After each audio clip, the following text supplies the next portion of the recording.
கவிதா, இன்னைக்கு டீச்சர் முன்னாடி நம்ம கெத்து விட்டு கொடுக்க கூடாது.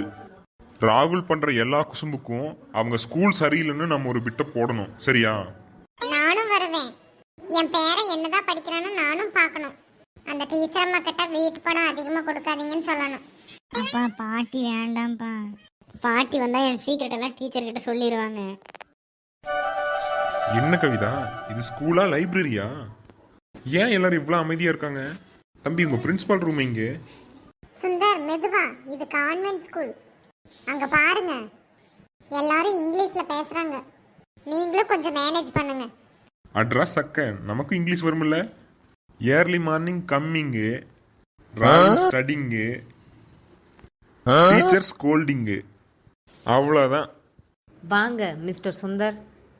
ராகுல் பற்றி சில விஷயங்கள் பேசணும். அவன் கிளாஸில் ரொம்ப டாக்டிவ், மற்றவங்களை கவனிக்க விடுறதே இல்லை. அம்மா டீச்சரே, அவன் வீட்ல பேசுறதை விட இங்க கம்மியா தான் பேசுறான். அவன் பேசலன்னா தான் எங்களுக்கு பயமே. மேடம், அவன் பேசுறது இருக்கட்டும், மேக்ஸில் அவனுக்கு ஏன் 40 மார்க் தான் போட்டிருக்கீங்க? மீதி 60 மார்க் எங்கேங்க மேடம்? சார், அவன் பேப்பரில் ஆன்சருக்கு பதிலாக ஸ்பைடர்மேன் படம் வரைஞ்சி வச்சுருக்கான். 2+2 எவ்வளோன்னு கேட்டான், 4 மொய்ன்னு எழுதியிருக்கான். சுந்தர், எல்லாம் உங்க வளர்ப்பு. போன வாரம் கல்யாண வீட்டுல நீங்க பண்ணின அலப்பறைய அவன் அப்படியே பேப்பர்ல இறக்கியிருக்கான். அது மட்டும் இல்லை, நேற்று லன்ச் டைமில் ராகுல் என்ன பண்ணான்னு தெரியுமா? அவனோட சிக்கன் லெக் பீஸை மற்ற பசங்களுக்கு 10 ரூபாய்க்கு ஏலம் விட்டுட்டு இருந்தான்.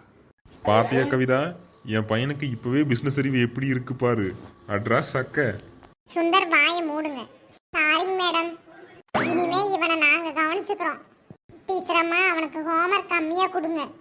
அவன் ராத்திரி ஃபுல்லா டிவியில கிரிக்கெட் பார்க்கணும். அப்பதான் அவனுக்கு ஜெனரல் நாலேஜ் வளரும். ராகுல், என்னடா இது? 40 மார்க் எடுத்ததுக்கு உனக்கு இன்னைக்கு ஐஸ்கிரீம் கிடையாது. அப்பா, அந்த டீச்சரே 40 மார்க் தான் எடுத்திருக்காங்கன்னு நினைக்கிறேன். ஏன்னா அவங்க எப்பவும் கிளாஸ்ல கோவமா இருக்காங்க. விடுடா சுந்தர், மார்க்ல என்னடா இருக்கு? அவன் சிரிச்சிட்டு இருந்தா போதும். வாடா ராகுல், நம்ம இந்த டீச்சருக்கு தெரியாம ஐஸ்கிரீம் சாப்பிட போலாம். இந்த குடும்பத்தை திருத்தவே முடியாது.